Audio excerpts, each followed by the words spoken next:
Fala galera, estamos começando aqui um Barba, Cabelo e Resenha do site Resenha na Rede. Você que não conhece, entra lá, resenhanarede.com.br. E estamos recebendo hoje aqui nada mais, nada menos do que o dirigente Paulo Carneiro. Paulo Carneiro, seja bem-vindo ao Resenha na Rede. Muito obrigado. É um prazer estar aqui com vocês, nesse ambiente bem esportivo da barbearia Os Boleiros, né? Barbearia masculina, e falar de futebol é uma coisa que eu faço diariamente há muitos anos, embora essa não seja a minha iniciação, a minha formação, mas tem uma origem futebolística familiar e, portanto, estar aqui é um prazer e espero que a gente possa ter um papo agradável sobre futebol. A gente está começando hoje aqui em um ramo que você já está há algum tempo, que é o YouTube. O YouTube entrou na sua vida para se reaproximar aos torcedores do Vitória. Você se sentiu essa necessidade de reaproximação com a galera mais jovem até? E de restabelecimento de algumas verdades, né? Porque eu saí do Vitória numa situação, depois de ter construído, vamos dizer, não construído, porque os antepassados têm que ser respeitados, mas depois que você deu uma dimensão profissional ao Vitória, em todos os níveis, fora e dentro de campo, como os resultados são incontroláveis, né? Eu acabei tendo resultados negativos, graves, nos últimos 1 ano e meio da minha vida no clube. E tomei a iniciativa pessoal de dizer, olha, nesse momento meu ciclo venceu. Fiz minha parte, dei minha contribuição, certo? Mas aí eu tive um desgaste com parte da mídia, que hoje, graças a Deus, está sendo superada, graças a esse meu esforço de ir ao encontro da verdade, sabe? E nesses 12 anos eu fiz algumas coisas importantes no futebol, algumas coisas da minha vida empresarial, que não é o futebol, e sempre fui chamado para trabalhar, sou um profissional, acabei me transformando num executivo de futebol, que é hoje uma função muito conhecida no mundo, não só no Brasil.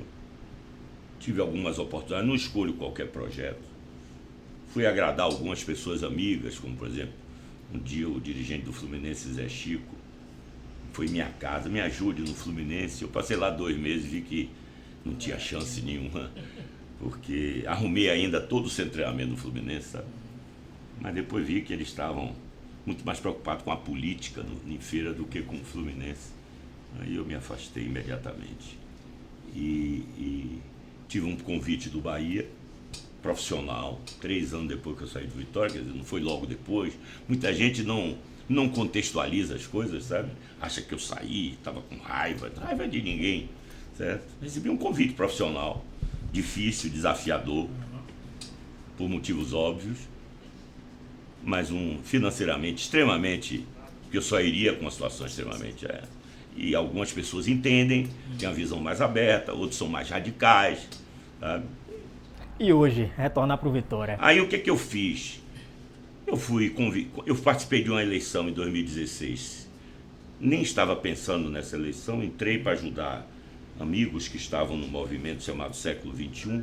Foi aí que eu descobri que o Vitória eu estava meio afastado do Vitória, tinha passado quase 2 anos em Curitiba, e vi que o Vitória estava com uma centena de grupos na internet, gente jovem, com a visão completamente distante da verdade, da minha saída, da minha transição. E eu percebi isso na eleição, né? Eu quase ganho a eleição entrando 20 dias antes da campanha. 20 dias. Já tinha gente trabalhando há 1 ano. Gente que trabalhou 1 ano e desconstruindo o clube, né? Que é pior e grave. E quase a gente ganha a eleição, e se a gente tivesse ganho a eleição, Vitória hoje já estaria num outro patamar. Desculpe a imodéstia. Mas deu para perceber o que estava acontecendo, né? Depois eu apoiei um candidato que eu tinha conhecido há pouco tempo, Manuel Matos. Eu apoiei e tive mais uma experiência. E percebi que eu precisava fazer um corpo a corpo com essa juventude.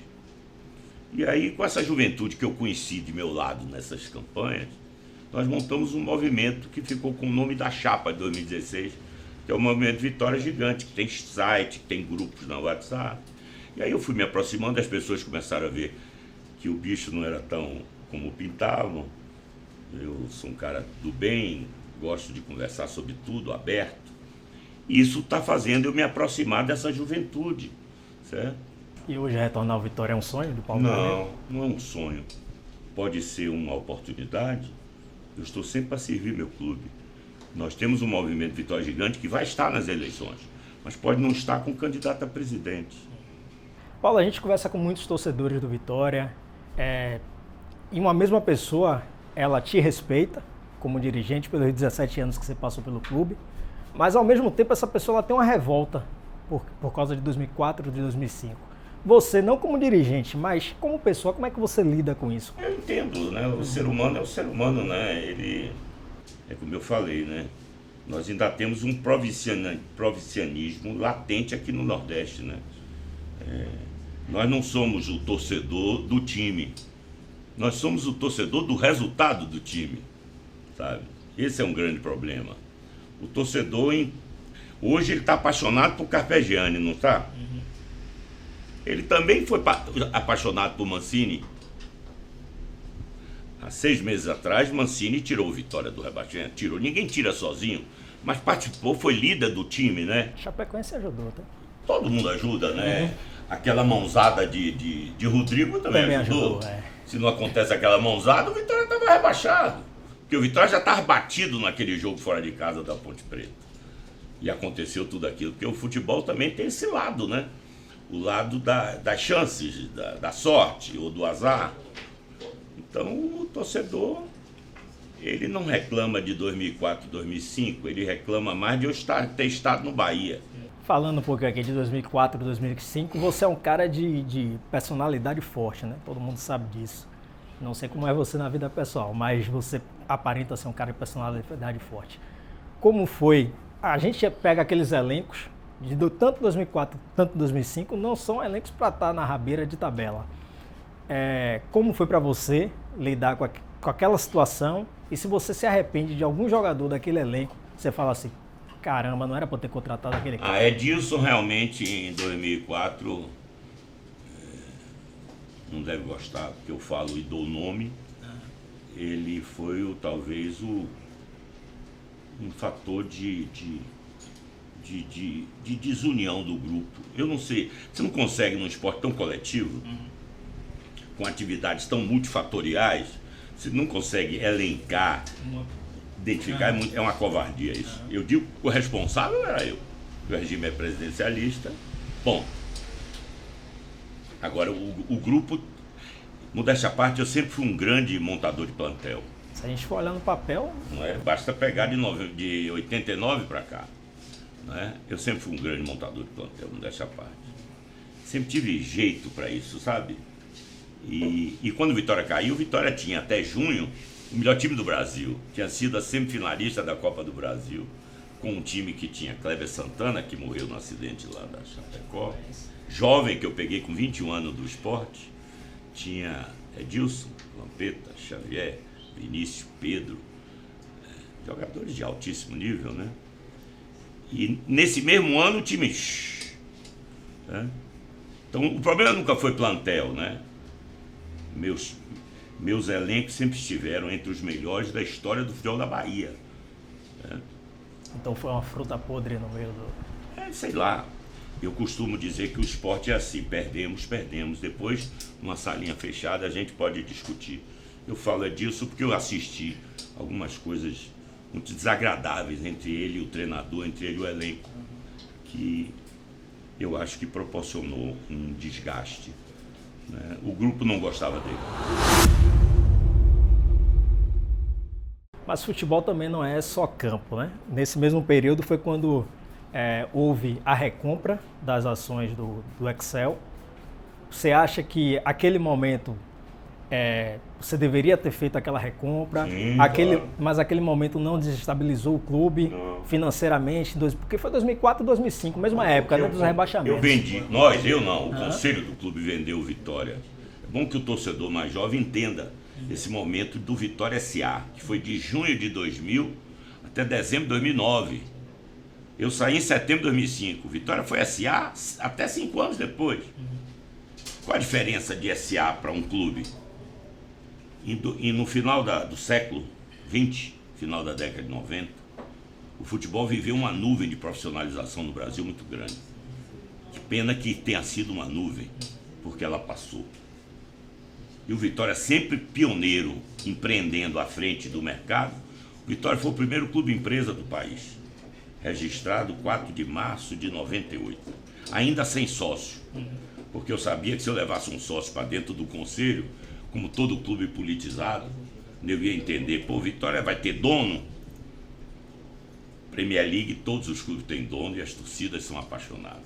Nada a ver a paixão com o sistema empresarial de uma organização esportiva, né? Só que o Vitória queria atrair um investidor. Eu já fazia palestras no Brasil inteiro sobre a oportunidade de investir no futebol.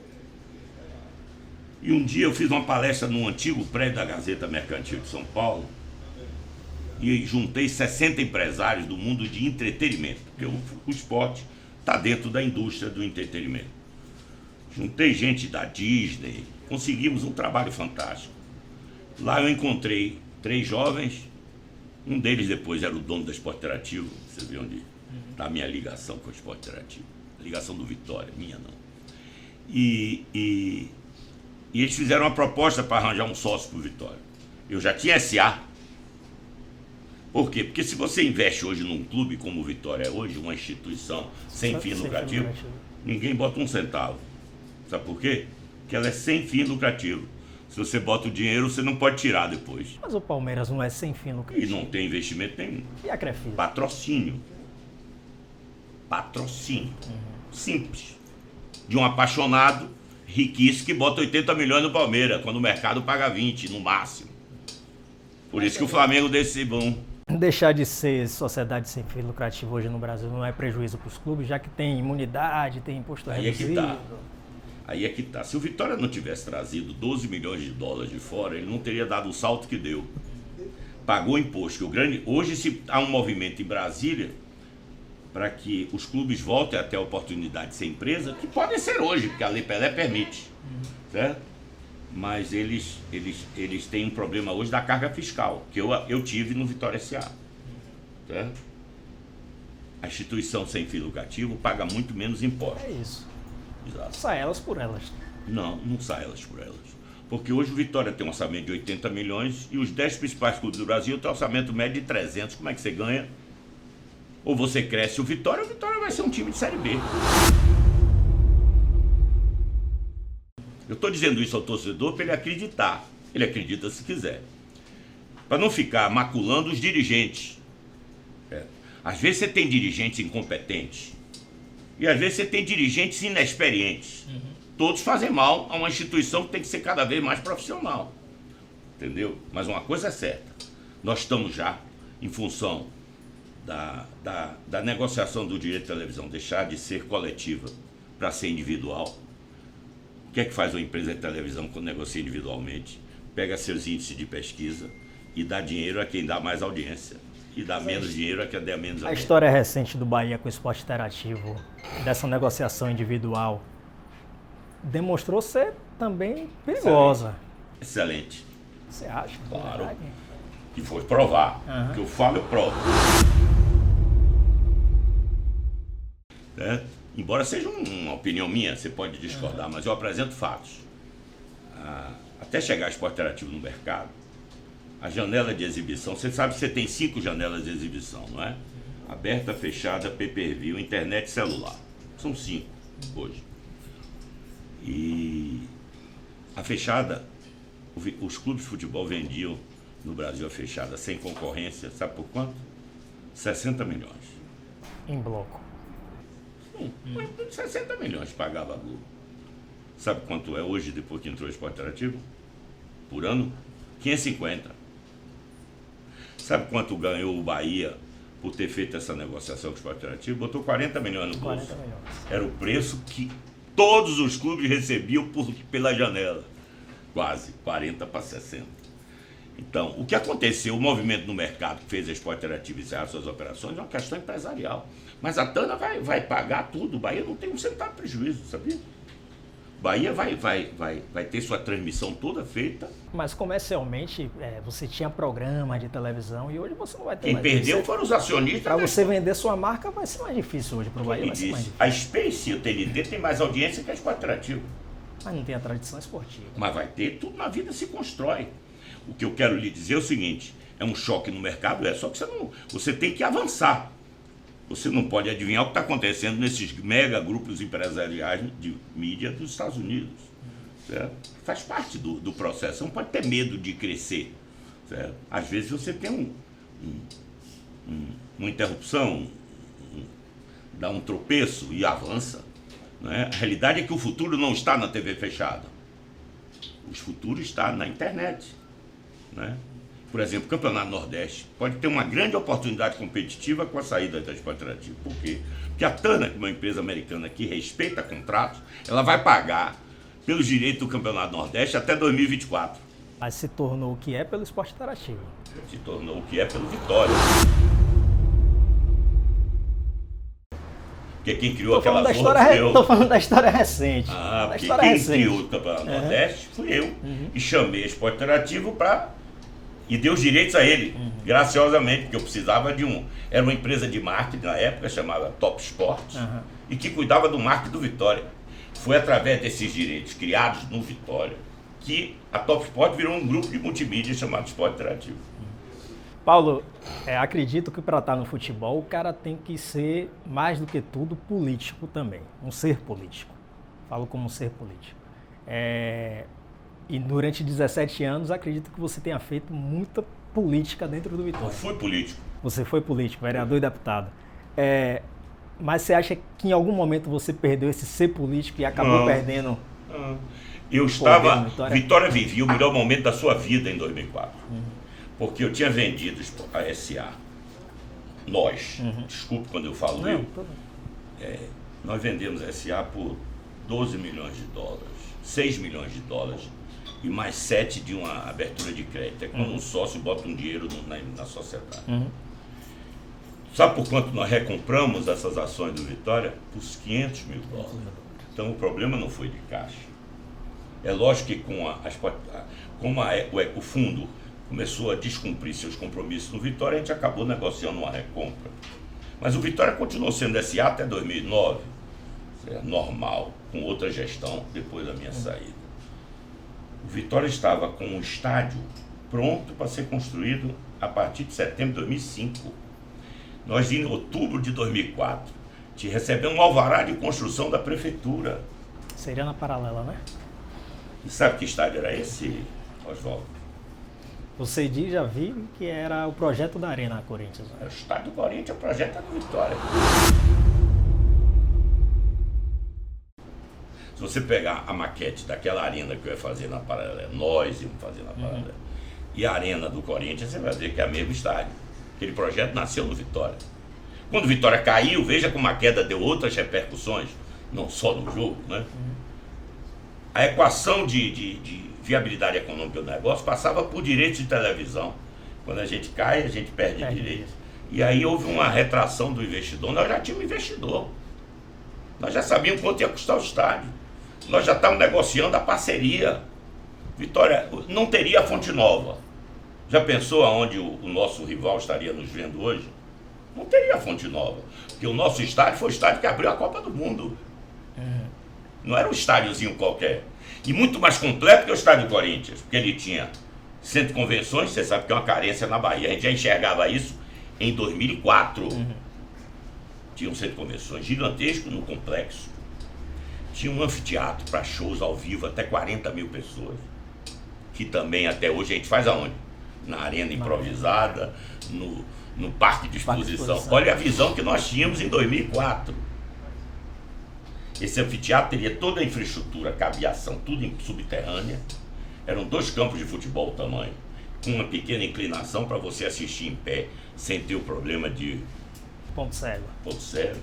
Tudo num detalhe. 2.400 estacionamentos fechados de veículos. Já ouviu falar disso? 2.400 veículos num estacionamento fechado. Uma arena para esportes olímpicos e exposições, feiras e pavilhões, climatizada para 6 mil pessoas. Esportes olímpicos indoor. Então nós tínhamos que ter um complexo ali naquela rótula de Alphaville 2. Aquela rota foi projetada por nós do Vitória. E aproveitaram para fazer aquele negócio todo ali. E falar de política, de ser político, né? A política é muito pior que uma relação de casamento, né? Que é um vai e volta danado. No Brasil, E você e Alex Portela tiveram os seus momentos de... Nós sempre, deixa eu explicar isso claramente, eu e Alex éramos grandes amigos, até a minha saída. E hoje vocês... Voltamos a ser amigos, não somos ainda grandes amigos novamente. Esse processo se reconstrói. Mas o apoio político... É que nem você está casado com uma pessoa e depois de 10 anos resolve viver junto de novo. Você acha que é a mesma coisa? Nunca vai ser a mesma coisa, né? Eu e Alex somos amigos de muitos anos e nos afastamos. E como ele assumiu o Vitória, não depois não foi ele que assumiu. Isso que eu diria, a gente tem que contextualizar o tempo das coisas. Né? Ele assumiu 2 anos depois. Ele entrou no clube para ajudar, mas ele não tinha mandato. Foi na época de Jorge Sampaio. E como eu fui, Jorge foi o presidente da SA, que era o meu último cargo. E ele foi até 2008, assim, né? Se não me engano. E Alex, depois que assumiu o clube, é SA. O clube antes era Ademar, quando eu saí. Mas eu era SA, não era clube mais. Eu já tentei explicar aqui a diferença. E acabou, de alguma forma, eu e Alex nos distanciamos, porque eu comecei a ser muito atacado pela mídia, certo? E ele era o homem do outro lado. Então eu sei que a situação dele ficou meio difícil na relação Ele comigo. tinha que bater em você? Era isso? Ele não batia, muito pouco ele batia, preciso ser justo com ele. Ele talvez fosse envolvido, certo? Mas ele dizia dentro que eu tinha sido o melhor dirigente da história do Vitória. Ele diz hoje o que ele dizia lá dentro. Eu sei que eu tenho amigos que viviam com ele lá dentro. Então, a realidade é que o esporte tem essa paixão toda, às vezes mexe com relações, né? E às vezes você briga com um amigo do estádio e não entende que brigou. É a paixão, né? Por isso temos que ser educados para controlar as paixões. Você trabalhou em clubes como... Você falou, sua passagem no Fluminense foi curta, Fluminense de Feira, 2 meses, e depois você viu que não era bem aquilo. E o Bahia de Feira também. E hoje o Bahia de Feira, se você está no futebol, você sabe, está se estruturando, fez uma bela arena lá em Feira de Santana. O problema está no calendário, né? Para eles poderem crescer como Mas clube. você acha que isso é o caminho para os clubes do interior? O clube do interior, o caminho do futebol passa por uma readequação do calendário. O futebol brasileiro não aguenta mais estadual.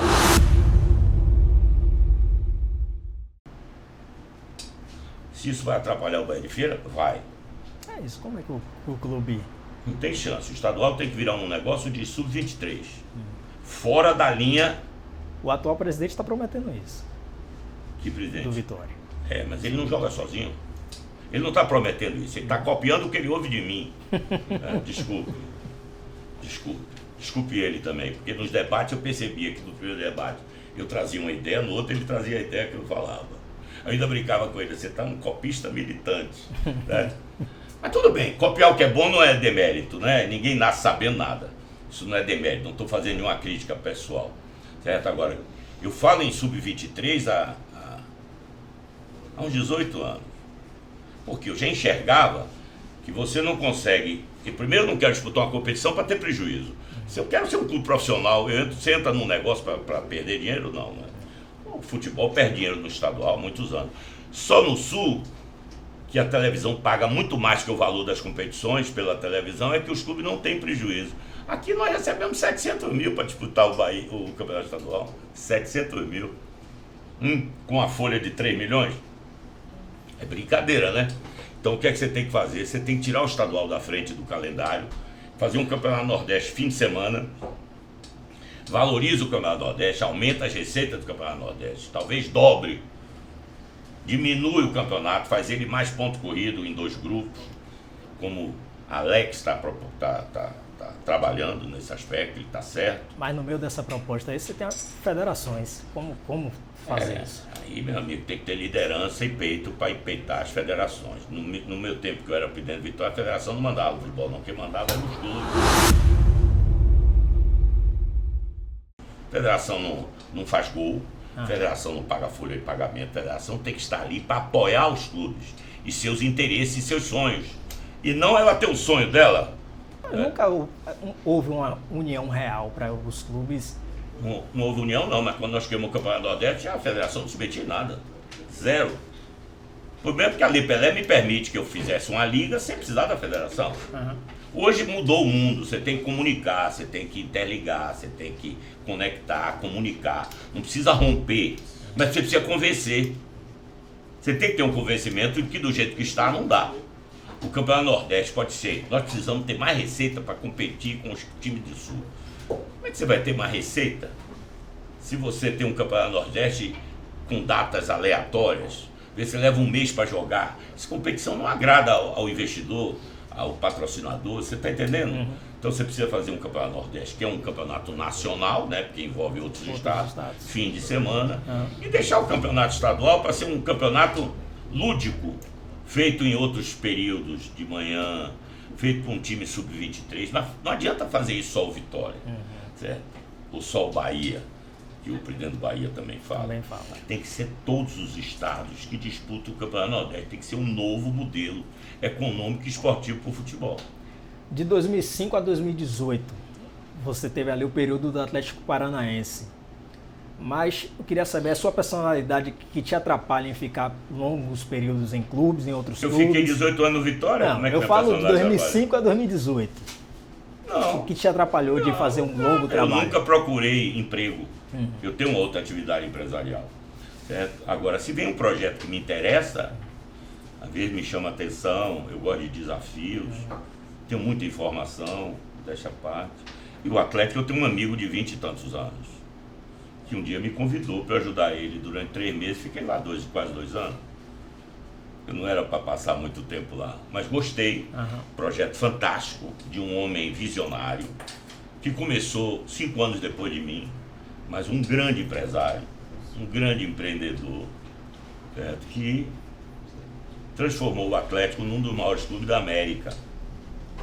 Falando aqui do Bahia, eu já peguei um depoimento de Preto Casagrande, falando que o seu período no Bahia foi o que estruturou muita coisa dentro do Bahia, apesar de ter sido curto. Bom. Que Preto, que eu trouxe para a Bahia com 19 anos, novinho, do Rio, do Madureira, se eu não estou enganado. E você acha que você foi fritado ali no Bahia? O que é que você acha? Imagine, eu tinha uma bala só no cartucho, sabe? Eu tinha uma bala só. Quase a gente ganha o Campeonato Baiano do Vitória, né? Chegamos até os 20 minutos do segundo tempo, campeão baiano dentro do Barradão. Eu dizia, para onde é que eu vou? Eu não sabia nem para onde é que eu ia, né? Mas o Vitória ganhou. Hoje eu estou, graças a Deus. Na época eu estava defendendo meu trabalho. Agora, eu realmente estruturei o Bahia todo em 9 meses. Eu criei as bases para o Bahia subir no outro ano. Tinham 7 jogadores que eu coloquei no time. Eu fiz a academia do Bahia, que é a melhor do norte e nordeste do país. Tem um torcedor do Bahia ali te ouvindo, viu? Eles gostam de mim, me mandam muitas mensagens. Não, mas tem alguns que me mandam mensagens muito favoráveis. Porque eu respeitei eu sempre respeito o meu trabalho. Certo? Eu fiz uma academia do Bahia que é monstruosamente bonita e funcional, toda importada. Bahia não tinha fisioterapia, tinha uma maca. Imagine um clube de futebol profissional com uma maca no departamento médico. Eu deixei a estrutura toda montada lá com 10 macas, com toda a aparelhagem de fisioterapia que o Bahia não tinha. Eu arrumei o refeitório do Bahia, arrumei a concentração do Bahia, e arrumei os campos do Bahia, o Bahia não tinha campo. Arrumei água, o Bahia não tinha água. O Bahia pagava 12 mil de água, de carro-pipa. Se um rubro-negro não chega no Bahia, o Bahia tinha implodido. Devia botar uma placa lá, um rubro-negro aqui arrumou essa casa, de Noca. Quando o Carlos Falcão foi presidente do Vitória, você tem uma tirada que você chamou ele de Mágico de Oz. Esse é. Por esconder Esse é o Mandrake. A dívida do Vitória S.A., né? Você já entendeu, né? Porque se o Vitória em 2000, isso é uma coisa muito importante para o torcedor rubro-negro guardar. Em 2000, quando nós criamos a S.A. e colocamos ela para funcionar, para vender, a S.A. precisa ter ativo. Isso. Nós pegamos o ativo do clube de futebol, são os atletas, seus contratos esportivos e trabalhistas, e o ativo de marca, o que é os contratos comerciais, televisão, patrocínios, etc. Levamos todos para a SA. Isso é um movimento que você faz em cartório. E deixamos o clube sem ativo nenhum, só o patrimônio que não foi negociado. Fizemos um contrato de locação, onde a SA tinha que pagar o clube para poder usar as instalações. Veja que coisa boa, bacana. Então a SA pagava 80 mil na época, para que o Vitória pudesse ter o remo, ter o futebol de salão, parece que tinha na época, e conservar seu patrimônio, para que o Vitória SA pudesse usar. Então quem cuidava dos campos que o Vitória SA treinava era o Esporte Clube Vitória, através de um contrato de locação. Eram 17 contratos. Só que nós fizemos uma coisa histórica no clube. Em junho de 2000, nós quitamos a dívida do clube. Quando nós tiramos os ativos, o Vitória tinha uma dívida de toda a sua existência. Normal, qual é a instituição que não tem passivo? É preciso fazer um seminário no futebol que as pessoas confundem dívida com passivo. Né? Mas o ativo faz prospecção em venda de jogador também. Não só em venda de jogador, patrocínio, televisão, tem série de ativos. Agora, e o próprio patrimônio físico é um ativo importantíssimo, né? Que o do Vitória cresceu enormemente ao longo desses anos. Nós pagamos o passivo do Vitória todo, falando claro, a dívida toda do Vitória. Zeramos o Vitória. Quando o Vitória SA iniciou também sem dívida, porque era uma instituição nova, com um novo sócio, e o clube antigo, secular, sem dívida nenhuma. Sem dívida nenhuma. Então, quando Falcão, em 2010, anunciou que o Esporte Clube Vitória não tinha dívida, porque é que ele fez? Ele pegou, migrou de volta os ativos da SA para o clube. O clube não tinha dívida, porque eu tinha pago há 10 anos atrás. Ele deixou de ter atividade econômica, porque os ativos estavam na SA. E ele só trouxe os ativos, as receitas. E deixou o passivo, que foi gerado ao longo desses 10 anos, no Vitória SA. Aí eu chamei ele de mágico de Oz, né? Ele saiu com um discurso que o Vitória estava livre de dívida e o Vitória tinha uma dívida no Vitória SA. E hoje tem a questão do atual conselho e de Ricardo Davi de não publicizar. Não é de Ricardo Davi, desculpe. Do conselho. O conselho é do Vitória, do torcedor, é de Ivan de Almeida. Tá certo. De não publicizar as contas do Ivan de Almeida. Você acha que está acontecendo... Ali eles fizeram um acordo político para Ricardo ganhar a eleição. É o mágico de Oz 2? Não, ali é um acordo político, que é muito comum na prática partidária de combinações. O que é que eles fizeram? Para o conselho do Vitória voltar em bloco com o Ricardo, eles fizeram alguns acordos, comandados pelo presidente do conselho, Paulo Catarina. Por isso que Ricardo se prejudicou com isso. Porque ele deveria ter iniciado o ano contando a verdade da situação do clube que ele recebeu. E ele não fez isso. O torcedor não perdoa Ricardo por ele não ter contado a verdade. O que é que ele fez? Vaidoso, tinha feito um discurso ufanista, saiu contratando a opção de pé de chinelo para botar no Vitória. Né? E o Vitória passou 6 meses levando porrada de todo mundo. Falando em Ricardo Davi, que é o atual presidente, ele começou com o pé esquerdo realmente, dentro de campo. É porque ele prometeu muito, sabe? O futebol não permite isso, porque o futebol, como diz Muricy, a bolinha é cruel. Entendeu? Às vezes você faz tudo certo. Em 2004, modéstia à parte, eu estava fazendo tudo certo no Vitória. Muita gente me diz assim, Paulo, depois de você ter tido tanto sucesso, por que você não saiu? Porque eu não sou oportunista. Eu não estava ali preocupado em sair na Vitória. Eu estava preocupado em construir uma organização, certo? Que era o sonho da minha família, de meus amigos, e que todos estavam em volta de mim. E o Vitória estava pronto para construir uma arena. O Vitória ia dar um salto de qualidade monstruoso, então eu não estava ali. Só que o resultado do futebol não veio numa hora que ele precisava vir. E eu investi para isso, como nunca, que eu sabia da importância. E logo ali falhamos. Mas depois da chegada de Carpegiani, o time se reencontrou agora. Não, ainda não. O time está tentando se reencontrar. Olhe bem, eu falo como torcedor. Você acha que eu posso confiar num time que ganhou 5 partidas de 1-0? Você acha que ele está pronto para dizer a mim, não, agora tem um time? Mas não. Uma zaga que tomava 40 gols... Exatamente, ele melhorou. Nós temos hoje um time até o meio de campo. E temos um time do meio de campo para frente? Responda por mim. Informação. Sua opinião. Informação. Então não temos um time ainda. Um time é quando ele consegue jogar, fazer o jogo, propor o jogo. Vitória não consegue propor o jogo no Barradão. Tá ganhando o jogo e recuando. Ou não é?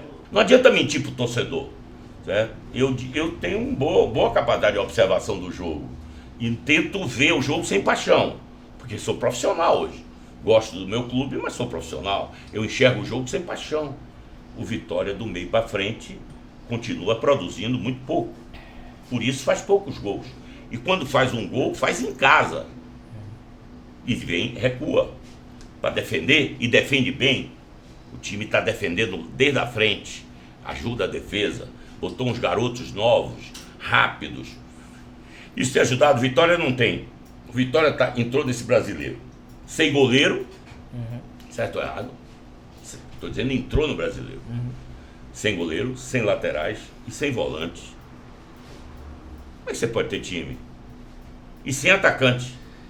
Só André Lima, sempre com problemas físicos. Você tem que ter pelo menos 3 atacantes. Só tinha um.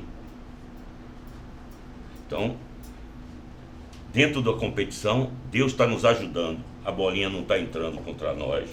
Bate na trave, bateu 2 no último jogo. Bate no nosso goleiro, ele nem vê a bola bate nele. Sorte da gente, certo? Vamos continuar ganhando em casa de 1-0, tomara, para poder não rebaixar, porque o risco está aí. O grande risco de continuidade do projeto do Vitória passa pela manutenção dele na Série A. Esse é fundamental, por tudo de conjuntura que eu tentei explicar aqui para vocês nesse bate-papo. Hoje o Vitória com 5 jogadores no atual elenco da base. 5? Né? Ramon, Bruno Bispo, o Ronaldo. Ramon não é bem da base, desculpa. Não, mas ele... Ramon chegou no Vitória com 19, 20 anos, já formado do Bahia de Feira. Não pode considerar base.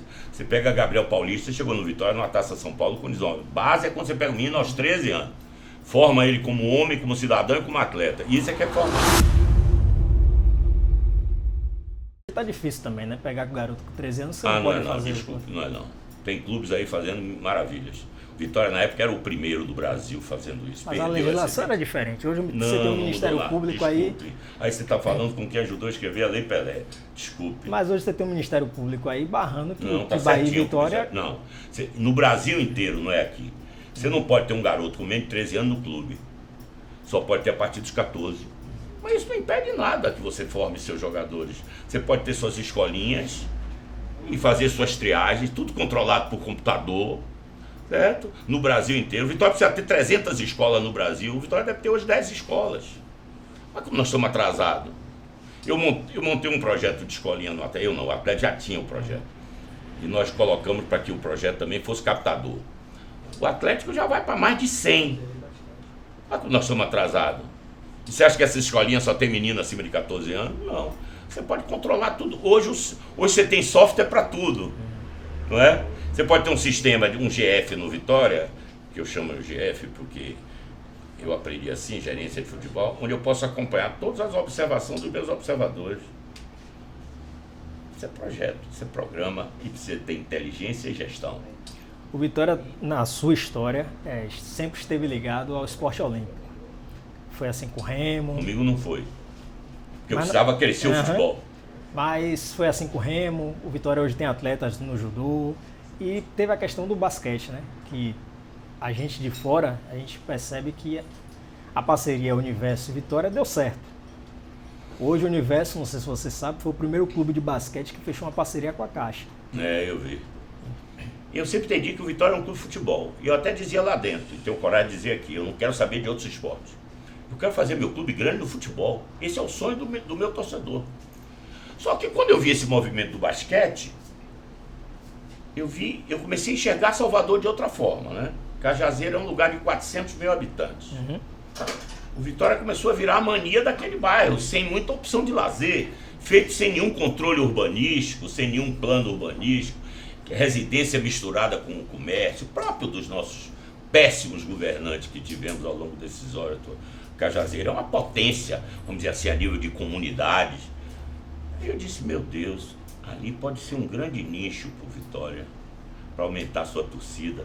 O Vitória hoje está cercado de vias de acesso.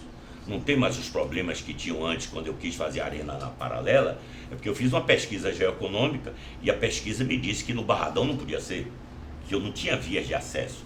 Uma arena precisa ser midiática. Você tem propriedade para vender como name rights, como Taipava. Se a Fonte Nova não passa veículo, como é que você vende patrocínio? O Barradão era completamente isolado, feito num grotão, num buraco. Hoje não. Hoje o projeto é lindo, o novo projeto da Arena. Que hoje nós não temos recursos para fazer, porque boa parte desse recurso a gestão de 2017 detonou. Né? Então, temos que começar tudo de novo. E o Vitória perdeu uma grande oportunidade com o basquete de ajudar o futebol. Foi assim a minha visão. Entendeu? Entendi.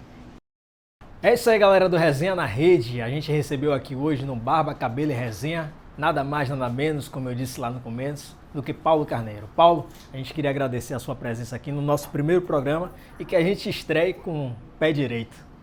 Eu tenho dado sorte nesses programas que eu venho para bater papo sobre o futebol e sobre o Vitória especialmente. Eu quero agradecer essa oportunidade, dizer que estou sempre à disposição e aproveitar para agradecer a barbearia Os Boleiros e dizer que o Vitória precisa de um grande projeto de crescimento para que ele não se torne um time de Série B.